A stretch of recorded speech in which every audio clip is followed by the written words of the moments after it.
and welcome to our dolphin habitat, the Wild Coast. My name is Lauren, getting you away from here inside the Wild Coast.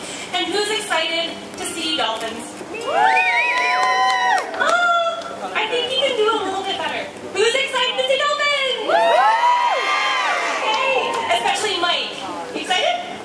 He's excited. Very, very cool. Well, we have a very unique opportunity to work so close to these dolphins. And out of curiosity, what do you folks like the most about dolphins? Feel free to yell it out. What do you like? They're pretty. They're pretty. That's a good one. Intelligent. Intelligent. Friendly. They look friendly. They are very incredible animals, no matter what it is you like about them. And we feel that here at the aquarium, having the ability and opportunity to work so closely with these incredible animals. Now, joining us in the habitat right now are three of our marine mammal trainers. We have Paula, Julie, and Phil, who get to work very closely with our marine mammals here at the aquarium every single day.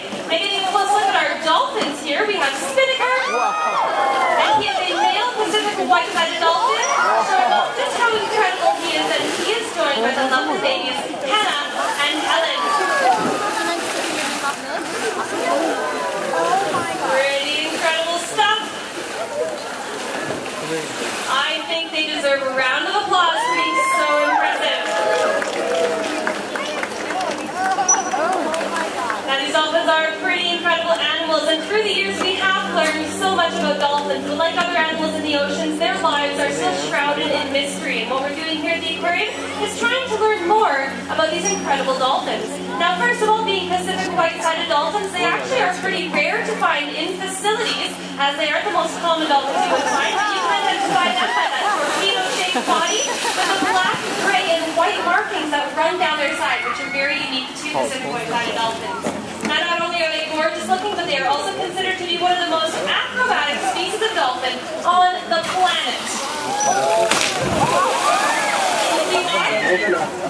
Now, as their name suggests, they are found in the North Pacific Ocean. Specifically, the range goes from Mexico all the way up to Alaska and all the way across to Japan.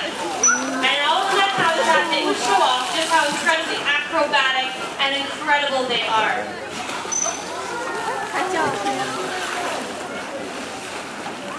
More Now, these dolphins do know firsthand how dangerous the oceans can be, and Spinnaker, Hannah, and Helen have very much firsthand experience with that. Now, Paula, being someone who works so close with our dolphins, can you tell us a bit more about their story of survival? I sure can. All three of our dolphins are considered rescued and rehabilitated animals. They were all found entangled in fishing nets off the coast of Japan. They were then taken to rehabilitation centers where they were deemed non-releasable. But luckily for us, they all found permanent homes here at the Wild Coast. Working with me today is Hannah. Hannah has been here for several years. We've been able to build and maintain a strong relationship with her through training and regular checkups. Everything that we learned through her healthcare helps veterinarians and researchers to gain a better understanding of this mysterious species. In fact, every day that we work with them reveals more information about their species, as well as their individual personalities, which, believe it or not, are just as different as human beings. But most importantly, Spinnaker, Hannah, and Helen teach us that nets can pose serious threats to dolphins all over the world. Thanks so much, Paula. And with the help of researchers here, what we're trying to do is better understand the threats that face dolphins and discover new ways in order to protect them from those threats in the ocean. And Spinnaker, Hannah, and Helen help us every single day with that research. Now, a lot of the research that we want to be doing, we have to know more about the dolphins. So I think we should recap what we already know about dolphins. First of all, we know that they are incredibly social, hanging up in groups of 2 to 3 animals, and sometimes in groups as large as 2,000 individuals.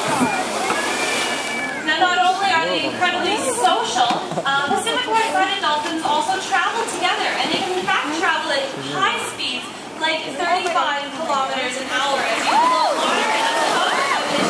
Right now, Hannah's showing off just how incredibly fast she is. That's also 28 miles per hour in conversion there. Now, if you're a dolphin swimming around really, really fast, you're going to use that speed to actually evade predators, anyone that wants to eat you. But not only are you escaping predators, you can use that speed to catch your food. And if you're a dolphin, you are eating what?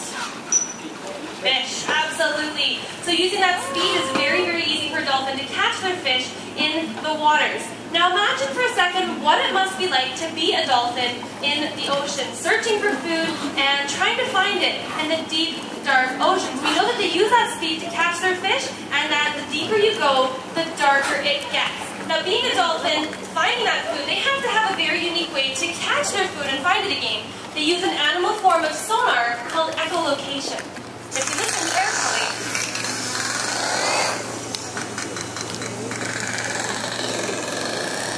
what you're hearing are the clicks produced by Pacific White-sided dolphins during echolocation. Now what they're doing with those sounds is sending them out into the water and listening to the echoes that come back to them.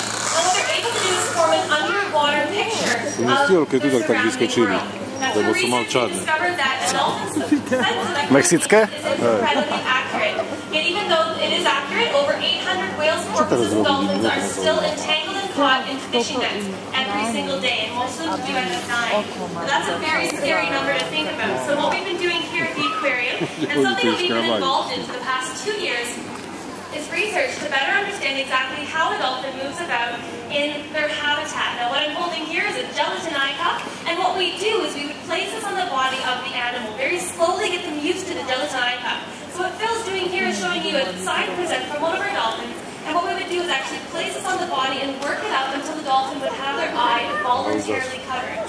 We would then cover both eyes with those gelatin eye cups and ask the dolphin to swim through their habitat, listening to the sounds that they're producing with underwater hydrophones. Through this research, we're trying to better understand how dolphins move around and how they end up getting entangled in fishing nets in the first place. What's so incredible with the research that we're doing here is that we're able to better understand dolphins and their movements, and all the stuff that we learned here are things that we wouldn't be able to do out in the ocean because we do have an incredible relationship with the dolphins like you're seeing here right now. Now we've learned that dolphins use sound to find their food, and we know through research that they are incredibly energetic, acrobatic, and agile creatures. High power, high energy, as you're seeing here. All that energy comes from their food, and they have to find their food with echolocation.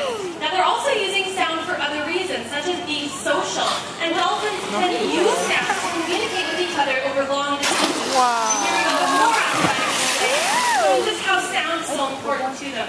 Now Spinnaker, Hannah, and Helen do produce a variety of different sounds, and if we listen very carefully, we might be able to hear some of the sounds that they can make.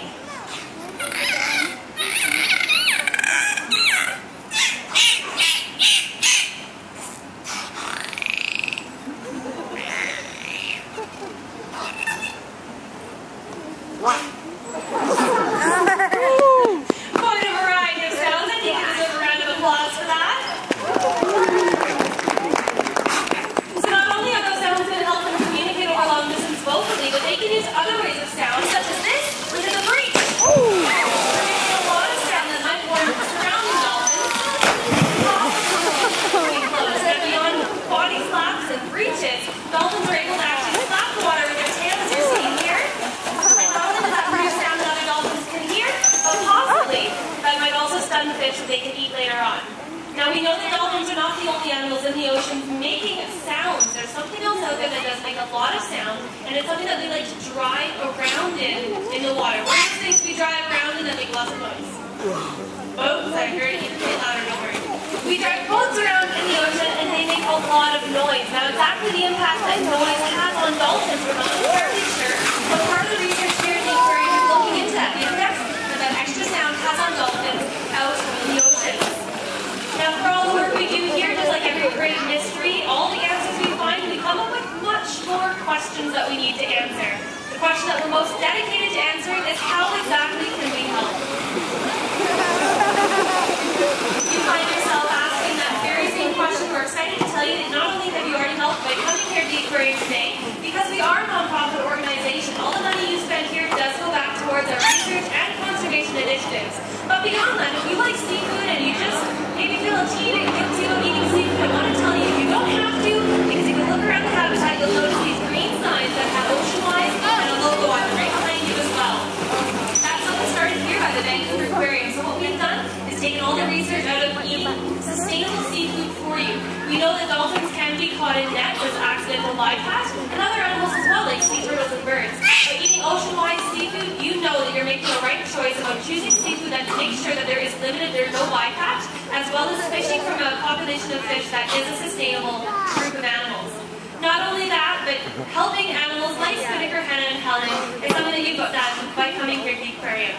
Even though they may still be shrouded in mystery, with the help of researchers and yourself, we are working towards understanding more about these incredible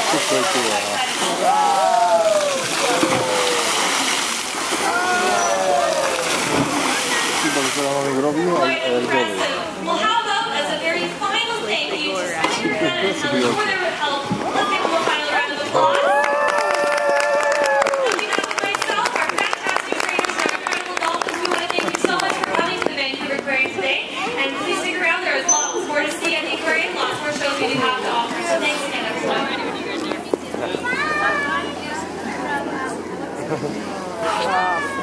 Spokojný? Once again, my name